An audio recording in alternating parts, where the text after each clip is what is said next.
From collecting blood-sucking leeches to shoveling through sewage-filled cesspits, the Middle Ages really didn't mess about when it came to disgusting and downright dangerous occupations. But what if there was no escape? What if your entire life and the lives of your ancestors were predetermined by a grim, odorous fate? Welcome, friend, to a journey into the heart of historical misery, where the muck clings not just to your boots, but to your very soul.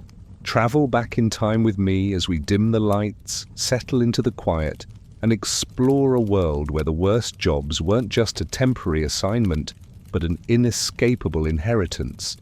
You don't get to choose, you just exist, forever bound to the stench and the sorrow. Tonight, we're not just learning about these thankless tasks, we're living them. Tonight, we delve into a profession so universally reviled, so utterly synonymous with filth, that its very name conjures images of the deepest, darkest corners of human waste, the gong farmer. But this isn't just a casual stroll through a history book. This is your life now. You were born into it. Your father was a gong farmer, and his father before him, stretching back through generations, an unbroken chain of excremental servitude. There is no escape. The smell isn't just on your clothes, it's in your skin, your hair, your very being, a permanent shroud that repels all but your equally unfortunate kin. You wake not to the rising sun, but to the crushing weight of another night's labor. For the gong farmer, by decree, works under the cloak of darkness, lest the sight and stench of his work offend the delicate sensibilities of the town. Imagine the routine, the horrifying predictability of it all. As dusk bleeds into night, while others retreat to their homes, seeking warmth and the sweet scent of wood smoke, you gather your tools. Not the tools of a craftsman, a soldier, or a scholar, but a stout shovel, a reinforced bucket, and a lantern whose flickering flame offers little comfort against the encroaching shadows. Your cart, already imbued with the ghosts of countless previous loads, creaks under the weight of its own historical grime. You walk through the narrow, winding streets, the stench preceding you, scattering any late-night revelers who, upon catching a whiff, quickly cross themselves and avert their gaze. You are the invisible, the untouchable, the necessary evil that keeps their world from drowning in its own refuse. The destination is always the same, a cesspit, not a clean, easily accessible septic tank, but a deep, dark shaft dug beneath a house, a tavern, or a communal latrine designed to collect decades, sometimes centuries, of human waste. The air above these pits is thick, a suffocating blanket of methane and ammonia, potent enough to sting your eyes and claw at your throat. This is the air you breathe night after night, year after year. As you descend, often on rickety wooden ladders or simply by bracing your feet against slimy stones, the darkness swallows you whole. Your lantern, held aloft, casts grotesque dancing shadows on the walls, revealing nothing but the shimmering, undulating surface of the cesspit below. The sludge isn't uniform. It's a terrifying mosaic of everything the town has cast off, a historical record of forgotten meals, lost trinkets, and untold bodily functions. Then comes the work, the rhythmic, arduous shoveling. The thick, viscous goo clings to your spade, resisting every effort. Each scoop is a battle against the density of accumulated waste, the suction of the mire, the sheer weight of it all. You are hip-deep, sometimes chest-deep, in this putrid stew. The sounds are a symphony of disgust, the plop of each shovel load into the bucket, the squelch of your boots as you shift position, the occasional splash of a disturbed, unseen creature scurrying away in the depths. You are constantly alert to the dangers, not just of falling deeper into the abyss, but of the silent killer, the gases. Methane, hydrogen sulfide, carbon dioxide. These invisible assassins are always present, waiting to steal your breath, to cloud your mind, to drag you down into unconsciousness where the muck will claim you forever. You've seen it happen. Uncles, cousins, friends, suddenly slumping, their last moments spent gasping in the reeking dark.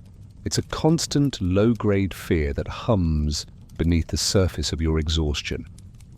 The buckets, once filled, must be hauled up, each one a monumental effort, straining your back, your shoulders, your arms. Your muscles ache, a dull, perpetual throb that no amount of rest seems to alleviate. The sweat that streams down your face mixes with the cesspit spray, stinging your eyes, burning your skin. You feel grime seep into every pore, every cut, every scratch. Infectious diseases are not a theoretical threat. They are a constant companion. Fevers, debilitating stomach ailments, skin infections. These are the badges of your trade, the chronic illnesses that slowly erode your health and shorten your lifespan. You carry the mark of your profession not just in the stench, but in your prematurely aged body, your stooped shoulders, your hollow cough. Once the cart is full, overflowing with the night's gruesome harvest, the journey begins again. You lead your patient, long-suffering horse, whose own existence is intrinsically linked to yours, out of the city gates. The designated dumping grounds, often just a field beyond the walls, are already a monument to the endless cycle of urban excretion. Mountains of night soil pile up, sometimes to be sold as fertilizer, a cruel irony that your degradation fuels the growth of another's sustenance. The chill of the pre-dawn air, usually a welcome reprieve, only makes the smell on your body seem to intensify, a cold, cloying reminder of the hours you've spent immersed in the putrid depths. As dawn approaches, you return to your small, isolated dwelling, often on the very fringes of society where no one else dares to live. Your family greets you not with embraces, for the stench is too profound, but with weary understanding. Your wife prepares a meager meal. Your children, already familiar with the tools of their inherited trade, look at you with a mixture of fear and resignation. They know their fate is sealed, that they too will one day take up the shovel, descend into the darkness, and become another link in the endless chain of gong farmers. There is no education to lift them out, no wealthy patron to offer a different path, no amount of hard work that can erase the mark of the cesspit. Your days are spent in a half-sleep, recovering from the night's ordeal, but the sleep is never truly restorative. The memory of the smell, the sensation of the muck, the quiet horror of the unseen depths. It all permeates your dreams, twisting them into grotesque parodies of your waking life. Even in your brief moments of respite, you are defined by your profession. Children point and whisper. Adults recoil. You are a pariah, a living embodiment of the town's secret shame. And yet without you, the city would choke, disease would spread unchecked, and life as they know it would cease. You are essential, utterly vital, and completely unappreciated. You are the human filter, the walking drain, the perpetual cleaner of a world that despises its own waste but demands it be removed. This is your inescapable legacy, etched in every shovel stroke, every noxious breath, every single night, until the muck itself claims you for good. Let us now drift from the suffocating depths of human waste to the cold, murky shallows of the bog, to a life defined by stillness, dampness, and the ceaseless drain of your own vital essence. You are a leech collector, and this, like the gong farmer before you, is not a choice but a generational curse, an inherited bond with the most ancient and unsettling medical practice known to humanity, bloodletting. Your family has harvested these squirming, blood-gorged creatures for as long as anyone can remember, your lineage marked by the peculiar, almost spectral pallor that comes from a lifetime of offering your own body as bait. Your mornings begin not with a warm hearth, but with the bone-chilling damp of the marshland that surrounds your isolated dwelling. The fog hangs heavy, clinging to the reeds and the stagnant water, mirroring the constant ache in your joints. Your tools are simple, grimly intimate, a bag made of coarse linen, a jar for your precious wriggling cargo, and a stout stick to prod the bog's floor. But your most crucial tool, the very instrument of your trade, is your own body. You roll up your trousers, or perhaps your skirt, baring your legs to the elements, to the unseen horrors lurking beneath the surface. This act, performed with a weary resignation that transcends generations, is the opening ritual of your day. You wade into the cold, black water, each step a squelch into the unknown. The mud sucks at your feet, threatening to pull you deeper into its embrace. The water, often knee-deep, sometimes waist-deep, is a frigid shock to your system, a constant reminder of the misery that defines your existence. The air is thick with the scent of decaying vegetation, damp earth, and the faint, metallic tang of stale blood, a smell that has become so ingrained in your senses that you scarcely notice it anymore. You stand perfectly still, a statue of suffering in the desolate landscape.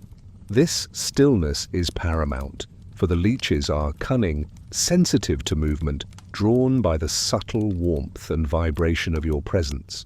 You become one with the bog, a living, breathing part of its chilling ecosystem. The waiting begins, an agonizing test of patience and endurance. Minutes stretch into hours. The cold seeps into your bones, chilling you to the very core. Your teeth chatter, your limbs grow numb, but you cannot move, not yet. You scan the surface of the water, not for beauty, but for the subtle ripple, the slow, sinuous movement that signals their approach. And then it happens. A faint, almost imperceptible prickle, followed by a growing warmth, a dull ache. The first leech has found you, anchoring itself to your flesh, its tiny, serrated jaws breaking the skin, beginning its slow, methodical feast. Soon, others follow. You feel them, unseen, crawling up your legs, attaching themselves to your calves, your thighs, your arms if you've been careless or desperate enough to expose them. They grow plump and engorged, their bodies swelling with your blood, a grotesque harvest on your own skin. There's a strange, almost hypnotic rhythm to the process. The subtle tugging sensation, the cold mud against your feet, the biting insects that plague your exposed skin, these become the background noise of your life. You have learned to ignore the discomfort, to detach yourself from the slow draining of your strength. You wait until a sufficient number have attached, until your limbs feel heavy, until a faint dizziness threatens to claim you. More leeches mean more money, a few more coins to buy stale bread or mend a worn tunic. But more leeches also mean more blood lost, more weakness, a closer brush with the precipice of unconsciousness. You walk a knife edge, constantly balancing desperation against self-preservation. Once you judge the harvest complete, the gruesome task of removal begins. You carefully, methodically peel each gorged leech from your skin, the suction strong, the sensation oddly satisfying in its completion, yet leaving behind small, bleeding punctures. The blood flows freely from these tiny wounds, mixing with the murky water, painting a faint, ephemeral red on the surface, a testament to your sacrifice. You drop the leeches into your jar, where they writhe and clump together, a living, pulsing mass of your own stolen vitality. The bites themselves are a constant source of risk. Infections are common, festering sores that refuse to heal, leaving ugly scars that cover your legs, a map of countless battles with your parasitic prey. You are susceptible to the very diseases the leeches carry. A bitter irony that the tool of healing becomes the source of your own infirmity. As the sun climbs higher, you emerge from the bog, your body aching, your skin pallid, your jar filled with the day's bounty. The journey to the nearest town or village is a weary one, each step heavy. You avoid the main paths, the populated areas, for your appearance and the faint, undeniable scent of swamp and blood mark you as an outsider. The barber surgeons and physicians, the very people who depend on your dangerous labor, treat you with a detached disdain, haggling over prices as if your blood and suffering are cheap commodities. They see only the leeches, not the person who risked their life and health to provide them. Your home is a small, ramshackle hovel on the edge of the marsh, barely distinguishable from the surrounding wilderness. Your children, gaunt and often sickly, already understand their grim inheritance. They've watched you return day after day, year after year, their own legs already showing the faint, telltale scars of early training. They know the weight of the water, the prickle of the bite, the chill that settles deep into the bones. They will inherit your stick, your jar, and your fate. There is no alternative. The marsh offers no other sustenance, no other means of survival.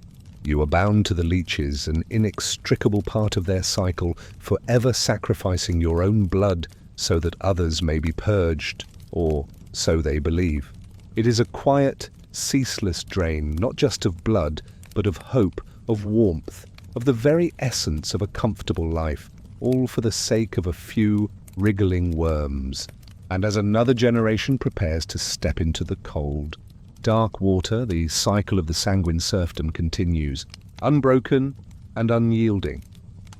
Now let us turn our attention to the heart of the medieval textile industry, a place where the transformation of raw wool into usable cloth was achieved through a process so profoundly disgusting, so utterly reeking that it too became an inescapable inheritance of the damned. You are a fuller, a foul fabricator, and your life, from birth to the grave, is inextricably woven into the nauseating reality of the fulling mill, where wool is cleaned, thickened, and made durable, all thanks to the pungent power of human waste. Your family has been fullers for generations.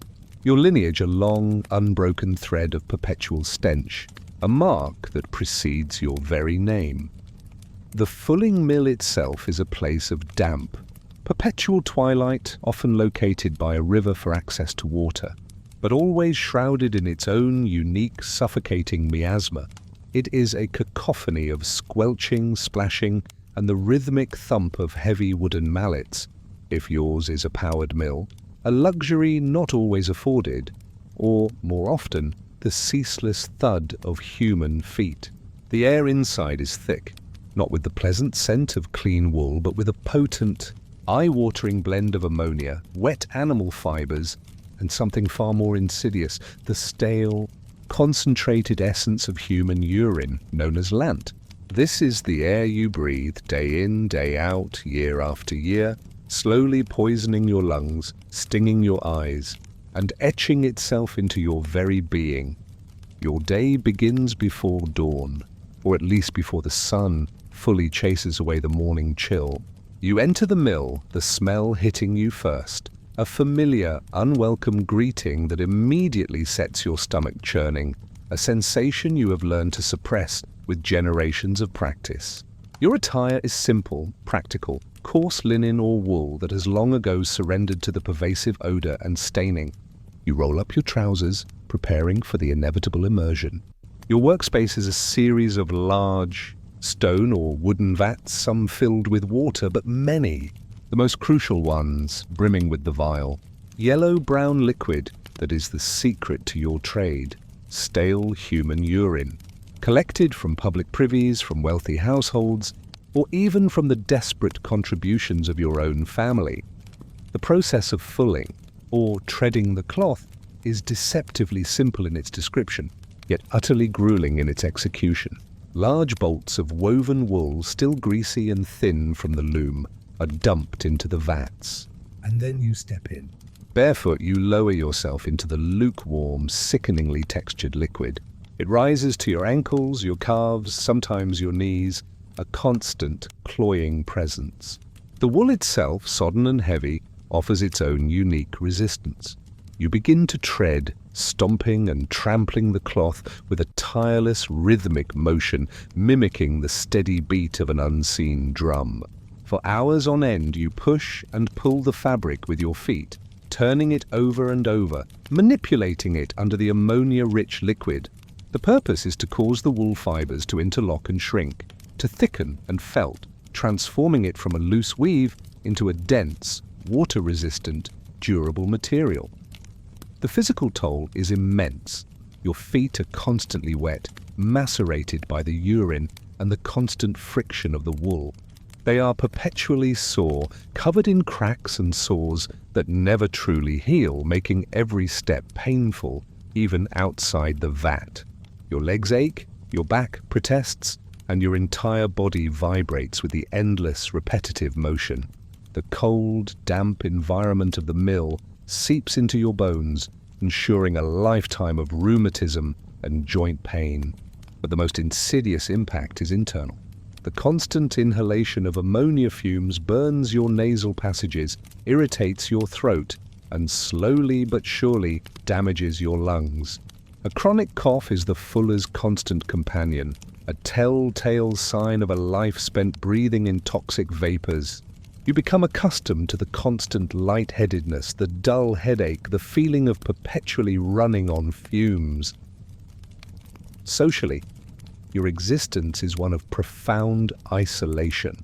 No one wants to be near a fuller.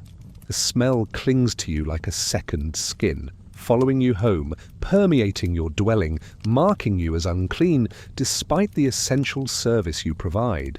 Your children are born into the same stench, grow up surrounded by it, and inevitably, as they reach an age where their small bodies can endure the labor, they too step into the fulling vat. There is no other trade for them, no alternative livelihood in this small, specialized world. They inherit not just your tools, but your cough, your aching joints, and the unshakable social stigma. Marriage outside the fulling community is rare, often impossible. You are forced to marry within, perpetuating the lineage of stench and toil. The irony of your profession is a bitter one. You are essential to the comfort and wealth of others. The fine woolen cloaks of the nobility, the warm tunics of the merchants, the durable blankets that protect families from the cold, all pass through your hands, or rather, under your feet. Your suffering enables their luxury. You toil in filth, literally steeped in other people's waste, so that they may be clean, warm, and well-dressed. Yet, you remain at the very bottom of the social ladder, reviled and avoided, a living testament to the unpleasant realities that underpin the grand fabric of medieval society. As the day draws to a close, your body is wrung dry of energy, your senses numbed by the pervasive odor. You climb out of the vat, your skin wrinkled and bleached by the lant, your feet screaming in protest. The wool, now transformed into a dense, compacted fabric, will be rinsed, though the faint odor will always remain, and sent on its way to the dyer or tailor. But for you the cycle is endless. Tomorrow more raw wool will arrive, more urine will be collected, and you will once again step into the vat, a silent, solitary figure, eternally treading the path of filth, your fate sealed by the demands of society's most basic and most disgusting comforts. There is no escape, only the rhythmic squelch of your feet, the burning in your lungs, and the knowledge that your children will follow, forever bound to the foul fabric of their inescapable lives. From the reeking fulling vats we ascend, though not to cleanliness or comfort, but to a different kind of perpetual peril. The gilded cage of the royal court. You are a sewer or perhaps a royal food taster, and your job, far from being one of pomp and privilege, is a daily, terrifying dance with death. This is not a choice. Your family, perhaps minor nobility or trusted gentry, has served the royal household for generations in this very capacity, an inherited duty that places your life, quite literally, on the line with every single meal. The fear isn't of physical exertion or social ostracization, but of the silent, invisible killer that could lurk in any dish, poison. Your days are governed by the king's appetite, a terrifying schedule of culinary Russian roulette. You rise before the kitchens begin their full, bustling symphony of preparation, for your role is to oversee the entire process, not just the final consumption. You are present from the moment the ingredients arrive, scrutinizing every vegetable, every cut of meat, every spice, every drop of wine. You watch as it is prepared, your eyes trained to spot any unusual addition, any suspicious discoloration, any uncharacteristic scent. But vigilance, is a fragile shield. Poison can be subtle, odorless, colorless, designed to deceive even the most wary. The Great Hall is where your performance truly begins. It's a spectacle of power and opulence, filled with the murmur of courtiers, the clinking of goblets, the rich aromas of roasted meats and sweet pastries. But for you, it is a stage for a silent drama, a constant act of quiet, mortal bravery. You stand by the king's table, a figure of serene competence, outwardly composed, inwardly a coiled spring of anxiety. The dishes begin to arrive, carried by a procession of servants, each one a potential harbinger of doom. A roasted swan, a delicate fish pie, a rich stew, a sweet fruit tart. Every single item must be essayed.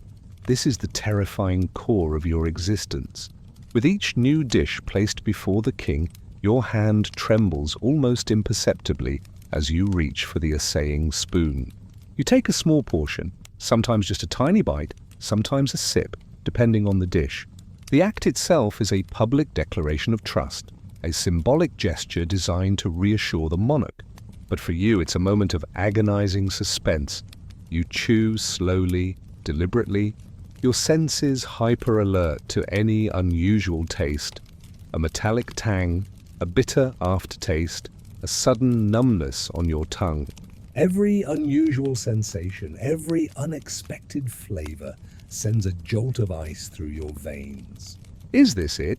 Is this the meal that ends your line, that concludes your inherited gauntlet? The wait is the longest part. You must not only taste, but you must wait, observing yourself for any immediate ill effects. A sudden dizziness, a tightening in your chest, a rapid pulse, an unexplained nausea. These are the silent signals you dread. You must maintain a poker face, a facade of calm, even as your stomach churns with apprehension. The king watches you, his eyes, often clouded with paranoia, seeking reassurance in your unblemished composure. Only when a short, agonizing period has passed, and you remain outwardly unharmed, do you give the subtle nod, the almost imperceptible gesture that signals the dish is safe for royal consumption. Then, and only then, does the king partake. This ritual is repeated for every course, every morsel, every sip of wine. A 12-course meal becomes a dozen brushes with death, a sustained exercise in fear and control. Your life is an endless series of small, potentially fatal gambles. Over the generations, your family has developed an almost preternatural sensitivity to subtle flavors, a keen eye for suspicious details, but this sensitivity is also a torment, making you acutely aware of the dangers that others blissfully ignore.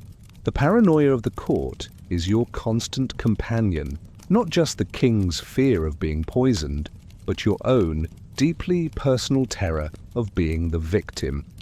What is the long-term impact of such a life?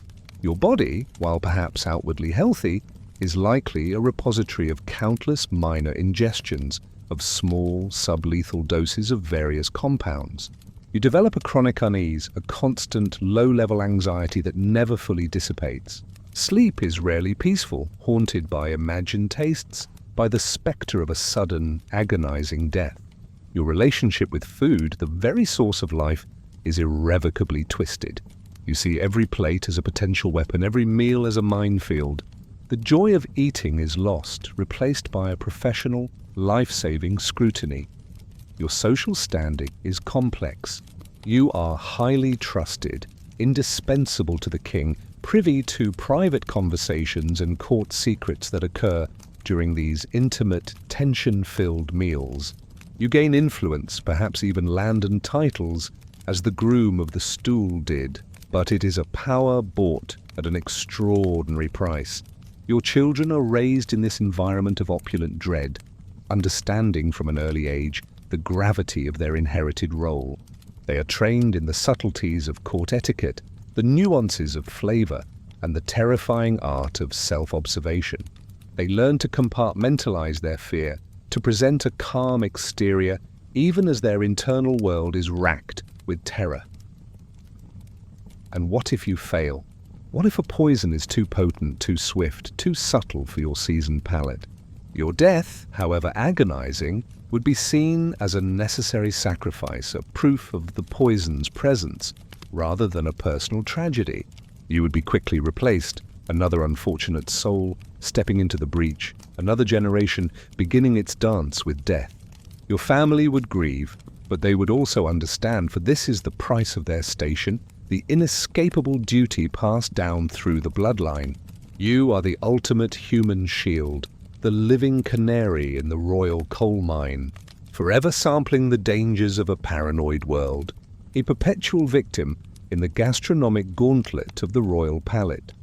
From the terrifying opulence of the royal dining table, we descend now to the lowest rung of its culinary hierarchy, to a life defined not by the threat of poison, but by the relentless soul-crushing monotony of grime. You are a scullion, the lowest of the low in a grand household's kitchen, and this, for generations, has been your family's inescapable fate.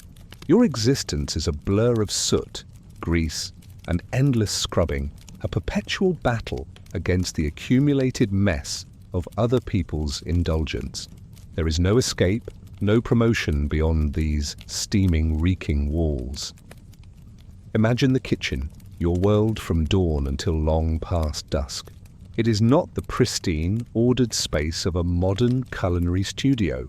Instead, it is a cavernous, smoke-filled inferno, perpetually hot and humid, illuminated by the flickering, greasy light of tallow candles and the roaring flames of immense hearths. The air is thick with a cacophony of smells, the rich aroma of roasting meats, the sharp tang of vinegar, the sweet scent of simmering fruit, all overlaid with the persistent cloying odor of stale grease, burnt food, and an undertone of dampness and human exertion. This is the air you breathe, the atmosphere that slowly seeps into your skin, your clothes, your very hair, marking you with the indelible scent of the kitchen. Your day begins before anyone else, in the cold pre-dawn darkness. Your first task is to wake the fires, coaxing warmth and light from smouldering embers, a smoky, coughing start to every day. Then comes the relentless fetching of water, endless trips to the well or river, hauling heavy buckets that strain your young back, your arms aching with the effort. But these are merely preludes to your true, unending task. Cleaning every pot, every pan, every cauldron, every wooden trencher, every serving platter. All of it, after every single meal, falls to you. And in a medieval household with its grand feasts and multiple daily services, this means mountains of dirty dishes. The pots and cauldrons are massive, often encrusted with burnt, sticky remnants of medieval cooking, a mixture of ash, fat, and whatever unidentifiable scraps have adhered to the metal. The trenchers, thick slices of stale bread used as plates, are covered in gravy, meat drippings and crumbs, too disgusting to be eaten even by the household dogs. Your cleaning station is usually a cold, damp corner far from the warmth of the hearth, often near a leaky window or a constantly running drain. You work with cold water, sometimes mixed with ash or sand as a rudimentary abrasive. There are no sponges, no soaps, no rubber gloves. Your hands are your primary tools, perpetually immersed in greasy, food scraps-laden water. They quickly become chapped, raw, cracked, and eternally stained with the grime of the kitchen. Cuts and burns are common, the result of hurried movements around sharp objects or hot surfaces, and they rarely heal properly in the constantly damp, unsanitary environment. The scrubbing is endless, monotonous, and physically exhausting. You scrape, you scour, you rub, hour after hour, until your muscles scream in protest. The sheer volume of waste you process is staggering. Food scraps, bones, vegetable peelings, leftover slop. It all passes through your hands, often to be collected in barrels for pigs or for the gong farmer. You are the invisible force that makes the next feast possible, erasing the evidence of the previous one, resetting the stage for another round of consumption and mess.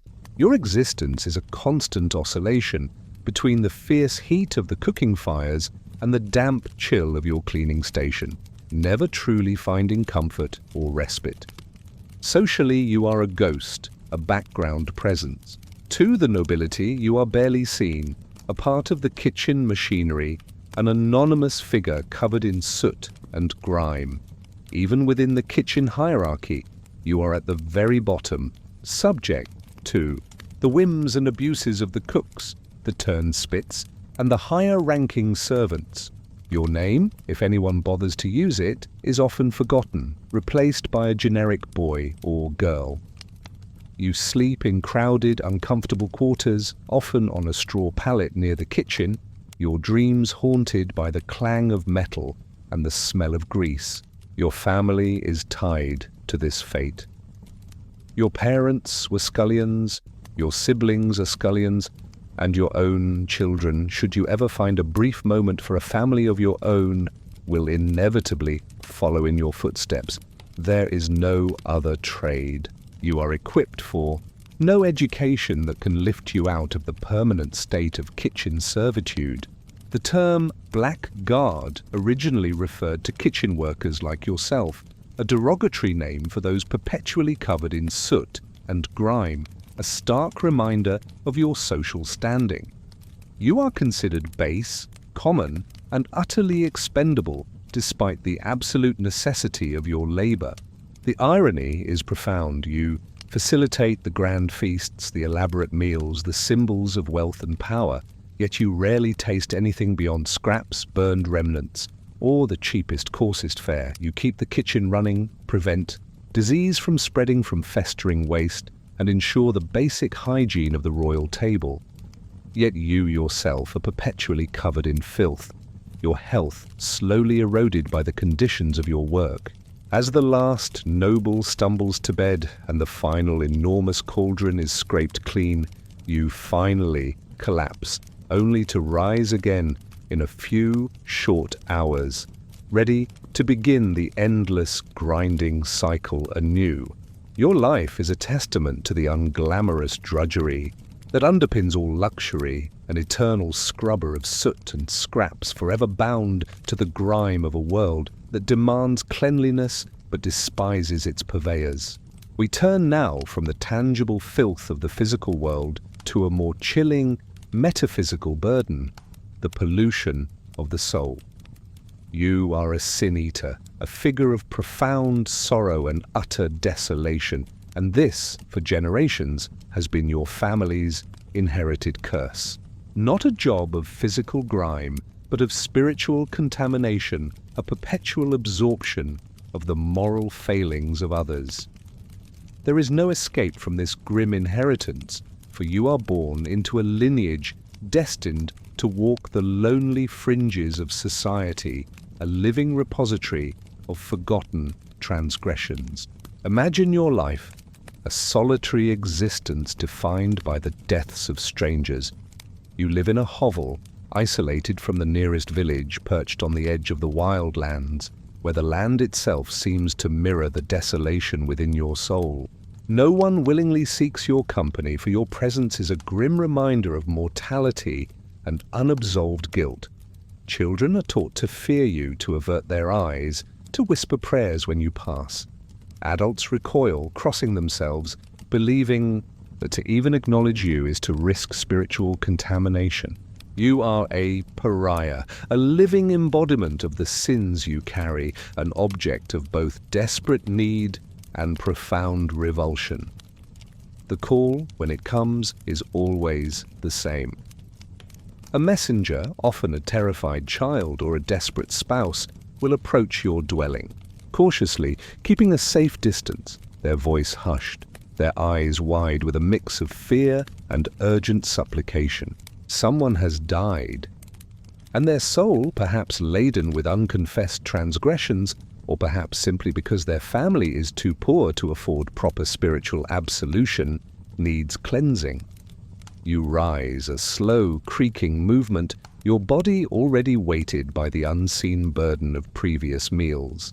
You gather nothing but your own sorrow and the expectation of another's spiritual debt. The journey to the house of the deceased is a lonely procession. You walk through fields and woods, avoiding populated paths, your presence a dark silhouette against the indifferent sky. When you arrive, the atmosphere is heavy with grief, but also with a palpable sense of unease, a tension that thickens the air. The family of the deceased greets you with a mixture of reverence for your function and contempt for your person. They will not touch you, will not offer you comfort, for you are the vessel of impurity they desperately need, yet simultaneously despise. The ritual itself is stark in its simplicity, profoundly unsettling in its symbolism. A small, meager meal is prepared, a crust of stale bread, a small cup of weak ale, perhaps a few pieces of cheese. This food, often laid upon the chest of the deceased or passed over their body, is imbued with the spiritual essence of their unconfessed sins. You sit in silence, often near the head of the corpse, the flickering candlelight casting long, dancing shadows, distorting the features of the dead. You feel the cold presence of death, the lingering whispers of a life concluded. Then you eat. Each bite of bread, each sip of ale, is a deliberate, conscious act of absorption. You consume not just the physical sustenance, but the metaphorical weight of the dead person's lies, their thefts, their lusts, their envy, their every moral failing. You feel the phantom weight settle in your stomach, a cold, heavy lump that never truly digests.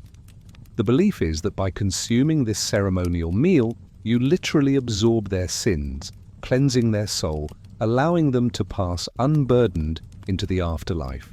You become the spiritual scapegoat, the designated carrier of the community's moral refuse. The immediate aftermath of the ritual is one of profound silence. The family watches you with a desperate hope, waiting for you to finish, for their loved one's soul to be released. Once the last crumb is eaten, the last drop consumed, you rise a little heavier, a little more burdened than before. You are paid a pittance, a few coins that can barely buy you a day's meager food, a cruel exchange for the weight you have just taken on. Then you are immediately, pointedly dismissed. The family quickly cleanses the space as if to wipe away the lingering residue of your presence, ushering you out, eager to be rid of the spiritual contamination you now carry. You walk back, too, your isolated hovel, the darkness of the night mirroring the darkness that now resides within you. The silence of your journey is broken only by the crunch of your own footsteps, the only companion you truly have. Sleep, when it comes, is rarely restful, haunted by the echoing fragments of foreign sins, by the silent reproaches of the departed. Your mind, over generations, becomes a strange tapestry of other people's guilt, a library of inherited moral failures. You carry not just the sins of the most recently departed, but the cumulative weight of your ancestors' absorptions, a generational burden that grows heavier with each passing death. The physical effects are subtle, yet profound. You are often gaunt, your eyes haunted, your movements slow, as if perpetually struggling against an invisible weight. Your health suffers, not from physical grime, but from the constant psychological and spiritual strain. Your children, if you have any, are born into this same cycle of isolation and absorption. They learn to watch, to listen, to feel the pull of other people's guilt, preparing for the day when they too will sit by a corpse, take up the bread, and consume the sins that are their inescapable inheritance. You are a necessary tragedy, a living paradox, despised for the spiritual filth you carry, yet essential for the spiritual peace you provide. Your life is a quiet, ceaseless act of self-sacrifice, a perpetual absorption of humanity's darkest burdens until your own spirit, too heavy with the sins of others, finally gives out, only for another of your line to take your place, forever bound to the unholy rite of the sin-eater's soul. We pivot now from the spiritual burden to the sheer, unyielding physical torment of an existence defined by monotonous, inescapable labor. You are a treadwheel operator, and your life, for generations, has been a ceaseless, dizzying cycle within a giant wooden cage, an anonymous cog in the construction of the most magnificent structures of the medieval world. There is no escape from this bipedal engine of torment, for your family has always been the muscle, the unseen, uncredited force that literally elevates the ambitions of kings and bishops. Imagine your world. It is not the open air of a field or the bustling chaos of a market. It is a confined, echoing space within an enormous wooden wheel, often mounted high on the scaffolding of a towering cathedral or castle. The air is thick with sawdust, the dry, metallic tang of strained wood, and the ever-present scent of human sweat. The only light often comes through narrow gaps in the wooden spokes or from the opening where the rope ascends, offering tantalizing, fleeting glimpses of the world outside, a world you can never truly see or experience from your turning cage. Your day begins with the first faint light of dawn, or even before, summoned by the sharp, impatient cries of the master builder. You ascend the rickety scaffolding, each step a testament to your inherited fate, your eyes fixed on the gaping maw of the treadwheel.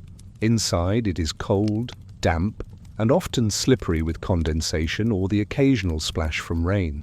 Your feet, calloused and strong, are already aching from previous days of ceaseless motion. You step in, bracing yourself against the inner walls, your body immediately attuned to the familiar, enormous mass of wood that will be your world for the next many hours. The work begins.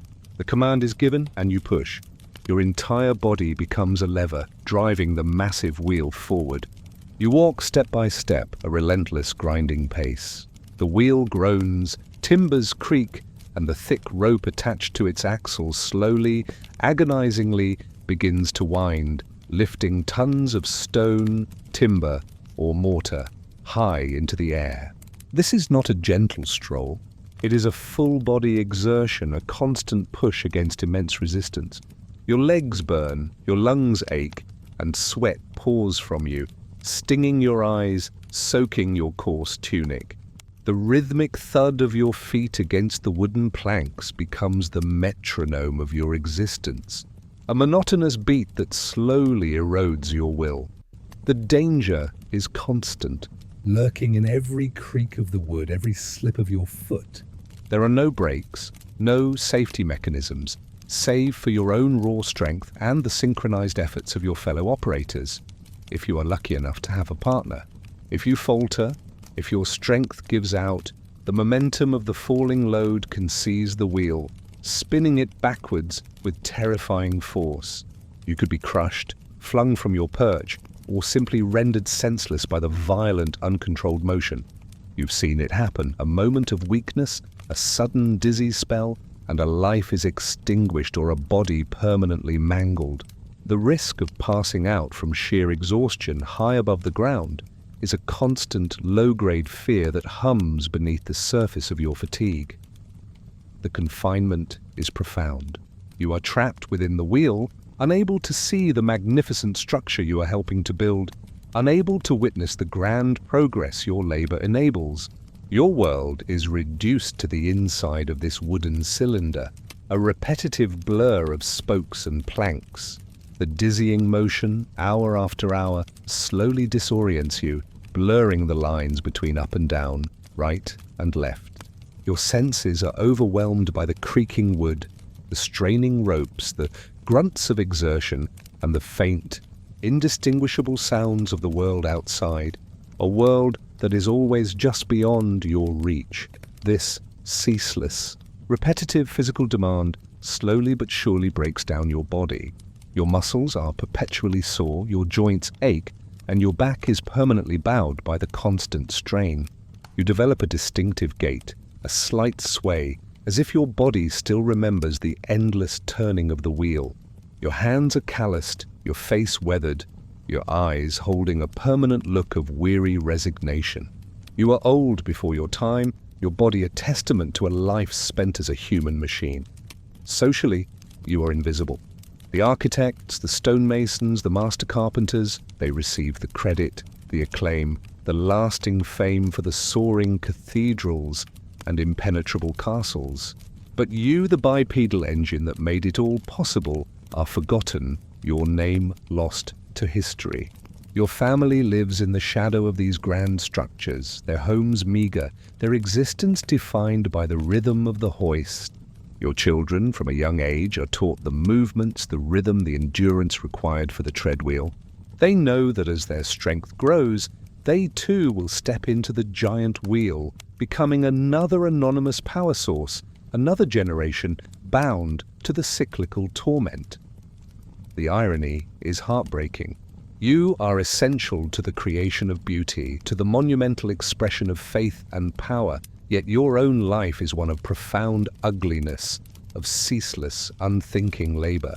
You are the unseen foundation of every spire, every arch, every lofty stone wall, existing in a dark, turning cage while the world outside marvels at the glory you have built. As the day ends and the wheel finally grinds to a halt, you climb out, your body trembling, your mind numb. But you know that tomorrow the wheel will turn again, and you, or one of your inherited line, will be there, stepping into the void. Forever the bipedal engine of the treadwheel's torment, until the exhaustion finally claims you and another takes your place in the endless, dizzying cycle. From the monotonous turn of the treadwheel, we now descend into the very heart of human horror, to a time when death itself was so overwhelming that it created an inescapable profession of profound revulsion. You are a body collector, or perhaps a muckraker of the dead, living in the shadow of the Black Death or other devastating plagues, and your inherited fate is to confront, gather, and dispose of the mortal muck that chokes the very streets. There is no escape from this macabre maintenance, for your family has been tasked with handling humanity's most grievous waste, its deceased, for generations, a lineage steeped in contagion and despair. Imagine the city not as a vibrant hub of life, but as a vast, open graveyard, overwhelmed by a silent, invisible killer. The streets are no longer merely dirty, they are choked with bodies, a horrifying testament to the plague's relentless harvest. The air, usually thick with the smells of industry and human activity, is now dominated by the cloying, inescapable stench of death and decay. This is your world. This is the environment you navigate. Day in, day out, year after year, your senses numb to a horror that would drive any ordinary person to madness. Your day begins not with the promise of a task, but with the grim reality of a catastrophe. You awaken in your isolated dwelling, often outside the city walls, where your family has been relegated due to the nature of your trade. The silence of the morning is broken only by the distant, mournful tolls of church bells, announcing yet another wave of fatalities.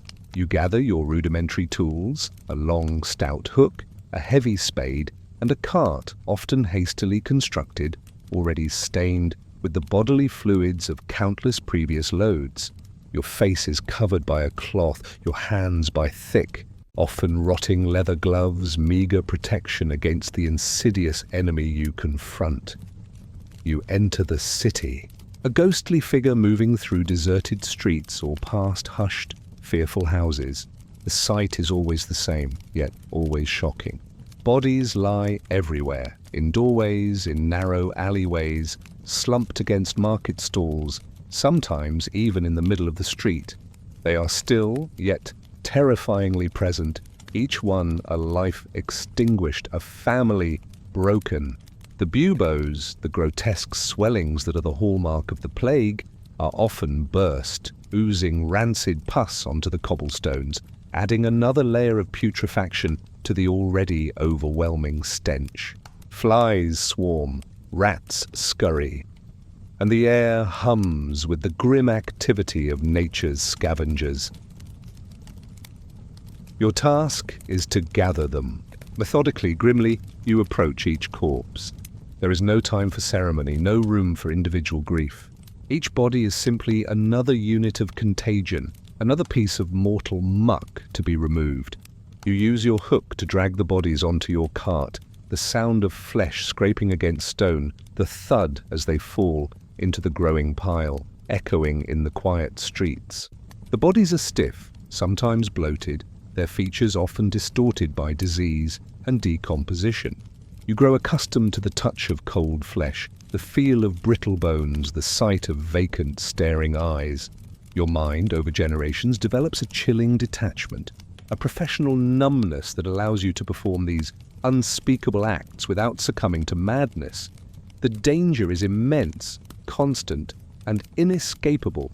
Every body you touch, every breath you take in the plague-ridden air, every exposed bubo, every fly that lands on your skin, all are potential vectors of the disease. You know that you are likely condemned, that your lifespan will be tragically short, that you are simply buying time until the plague inevitably claims you too. Your family members, your uncles, your aunts, your siblings, your children, all have faced this fate, and many have succumbed, leaving behind a lineage thinned by the very epidemic they fought. You carry a constant low-grade fever, a persistent cough, forever vigilant for the telltale signs of the bubo, the painful swelling in your armpit or groin that signals your own impending demise.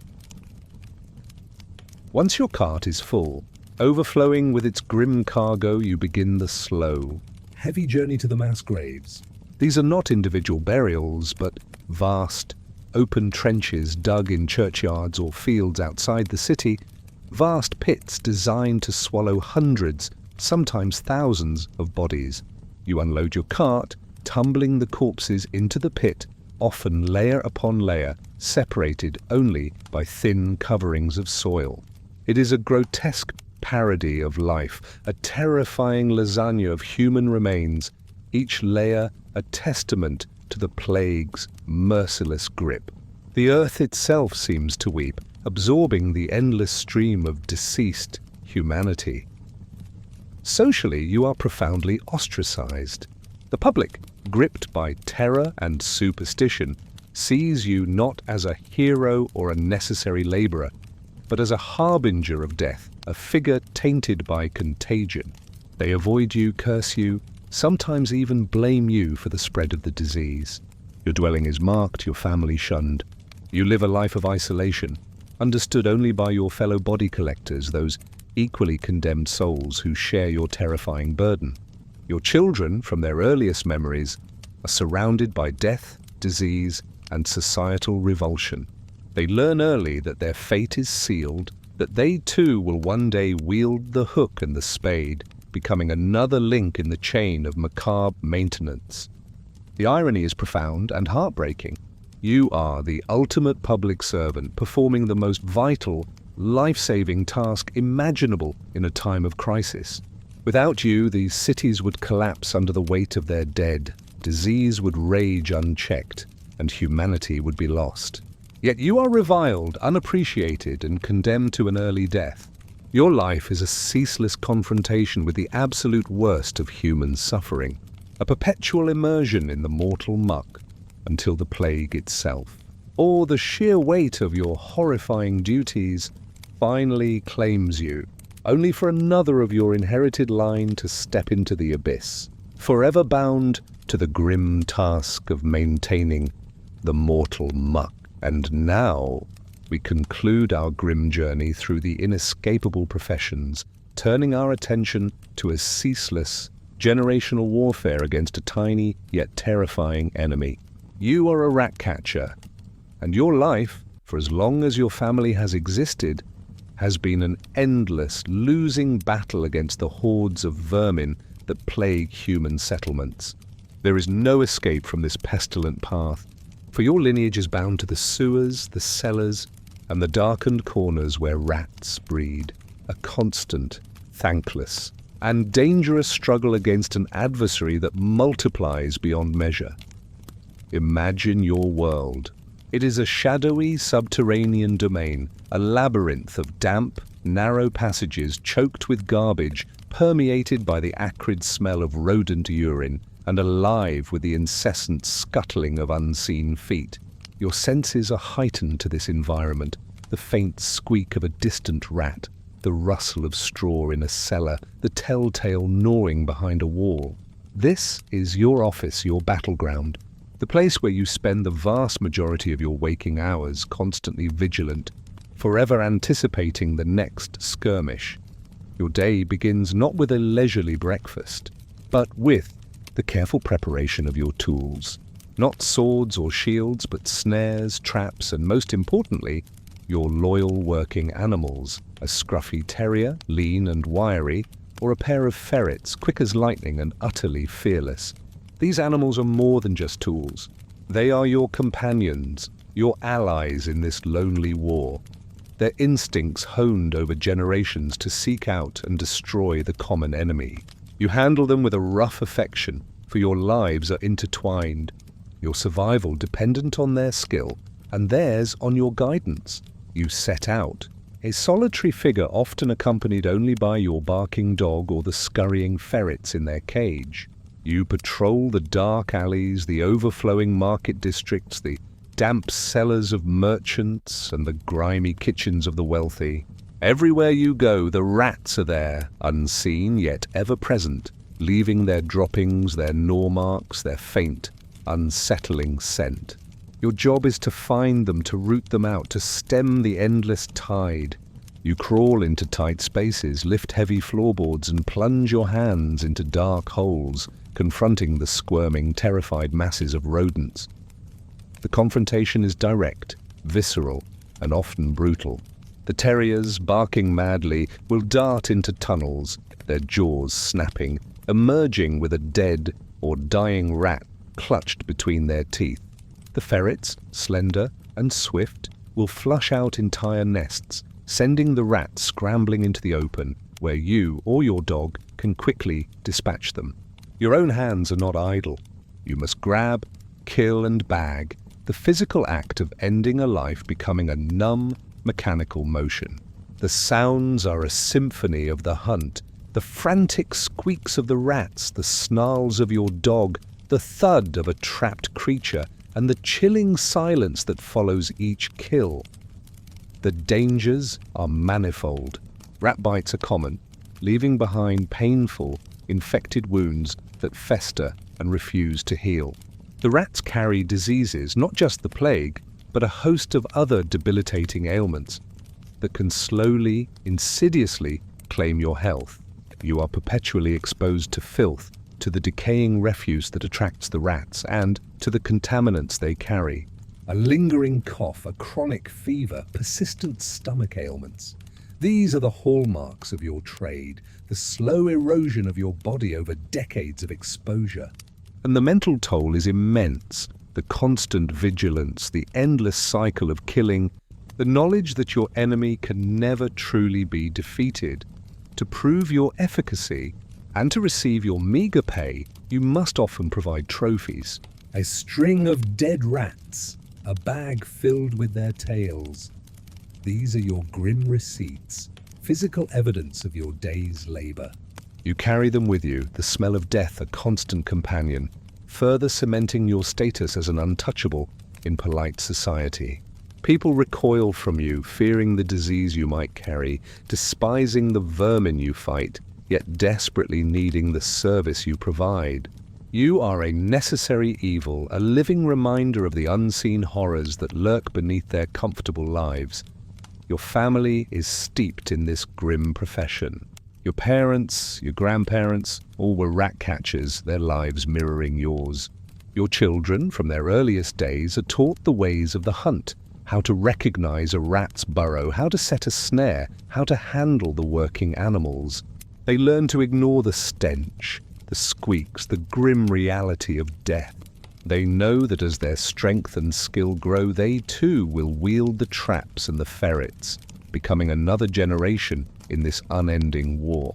There is no other path open to them, no escape from the inherited battle against the multiplying hordes. The irony is bitter. You perform an absolutely vital public service, protecting food stores, preventing the spread of devastating diseases, and ensuring the health of the community. Yet, you are reviled, feared, and paid a pittance for your life-risking efforts. You live in the shadows, battling an enemy that never sleeps, never surrenders, and always returns in greater numbers. Your life is a testament to the futility of perpetual conflict, a ceaseless, gritty engagement with the basest elements of survival. As the sun sets and the rats emerge from their hidden nests, you prepare for another night of hunting, another round in the unwinnable war, forever bound to the pestilent path of the perpetual purveyor of pests, until your own worn body finally gives out, and another of your line takes up the endless fight.